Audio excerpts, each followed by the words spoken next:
টিএসসিতে শিক্ষার্থীদের ছত্রভঙ্গ করতে সাউন্ড গ্রেনেডের বিস্ফোরণ ঘটিয়েছে পুলিশ। বুধবার দুপুর 2:40 দিকে শিক্ষার্থীরা টিএসসিতে জড়ো হতে চাইলে পুলিশ দুটি সাউন্ড গ্রেনেডের বিস্ফোরণ ঘটিয়ে তাদের ছত্রভঙ্গ করে দেয়। এ সময় দুজন শিক্ষার্থী আহত হওয়ার খবর পাওয়া গেছে। পরে বিকেল 3টার দিকে আরও 3টি সাউন্ড গ্রেনেডের বিস্ফোরণ ঘটায় পুলিশ। পুলিশ কাদেরকে নিরাপত্তা দিতে আসছে?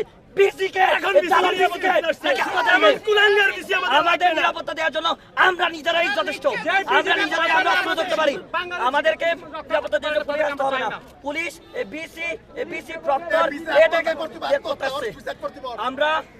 আমরা কিন্তু এখানে যে বিজিবি দেখতেছি, পুলিশ দেখতেছি, এইসব নিয়ে না সরান। ফেসবুক ডাটা সব অফ করে দিচ্ছেন, ফেসবুক ডাটা সব অফ করে দিচ্ছেন, কিন্তু ভুলে গেছেন আমরা কিন্তু 7 সালের কথা আমরা আপনাদের মনে করিয়ে দিতে চাই। 7 সালে যেভাবে সেনাবাহিনীকে লাথি মেরে তাড়িয়েছিলাম, আমরা কিন্তু এখনো আমরা আরেকটা 7 সাল আনবো।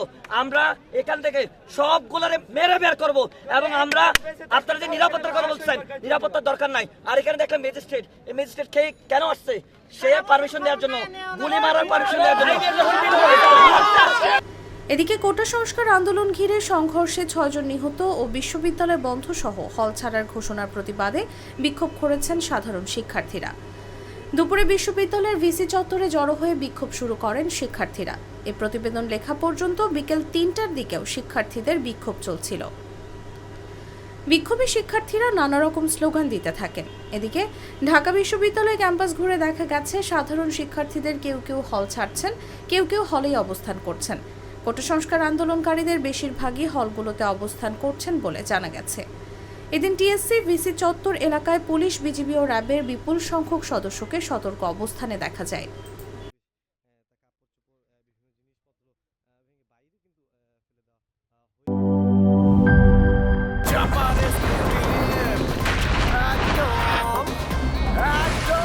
শপথ ভাই তোমার মামা। খাও চাপার জোর পাড়াও।